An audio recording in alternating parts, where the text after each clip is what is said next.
வணக்கம். நம்ம இந்த பதிவில் என்ன பார்க்க போகிறோம்னா, தங்கத்தின் மீதான தங்கமான பதிவை பார்க்க போகிறோம். ஸோ வாங்க இந்த பதிவுகளை போகலாம். ஸோ தங்கம் பார்த்திங்கன்னா நாளுக்கு நாள் அதிகரிச்சுட்டே போகுது, அது விலைகள் கூடிக்கிட்டே போகுது. ஸோ இதுக்கான காரணங்கள் என்னன்னு தெரிஞ்சுக்கணும்ல. ஸோ உலகளாவிய தங்கத்தின் பார்வைகள் பெருசாக இருக்குங்க.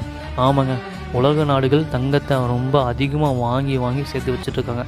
உலகம் தங்கத்தை பெருசாக பார்க்குது. ஸோ இதனால் தங்கம் மதிப்புங்கிறது ரொம்ப கூடிகிட்டு இருக்குங்க. ஸோ இதனால் நீங்கள் தங்கம் வாங்கலாமா நினைக்கிறீங்கன்னா கண்டிப்பாக தங்கம் வாங்கணுங்க. ஸோ உலக நாடுகள் எல்லாமே தங்கம் வாங்கிட்டுருக்காங்க. ஸோ நீங்கள் ஒரு நல்ல இன்வெஸ்ட்மெண்ட்டாக தங்கத்தை வாங்கி வைக்கலாம். குறையுமா குறையாதா அப்படின்னு கேட்டிங்கன்னா, தங்கம் விலை குறையிறதுக்கான வாய்ப்புகள் இப்போ எதுவுமே இல்லைங்க. ஸோ தங்கம் அதிகரிக்கான வாய்ப்புகள் வேணால் அதிகமாக இருக்குது. ஏன்னா ஆல்ரெடி ஒரு ரேட் கட் வந்துச்சு. அடுத்த ரேட் கட் இந்த வருஷத்துக்கு வந்துச்சுன்னா தங்கம் விலை ரொம்ப அதிகமாகும். ஸோ இதனால தான் சொல்கிறேன், தங்கத்தின் பார்வைகள் பார்த்திங்கன்னா ரொம்ப அதிகமாக இருக்குது. ஸோ நீங்கள் தங்கம் வாங்கணும் முடிவு பண்ணிங்கன்னா உடனே வாங்குங்க. ஸோ தங்கம் வாங்குறதுக்கு முன்னாடி உங்களோட பார்வை எப்படி இருக்குன்னா, நீண்ட கால பார்வையை வச்சுக்கோங்க. ஒரு எக்ஸாம்பிள் சொல்கிறேன். இப்போ விற்கிற தங்கம் 7,000 ரூபா. ஸோ நீங்கள் ஃப்யூச்சரில் ஒரு 10,000 கொடுத்து வாங்குறதுக்கு பதிலாக இப்போ 7,000 கொடுத்து வாங்கிக்கலாம்ல.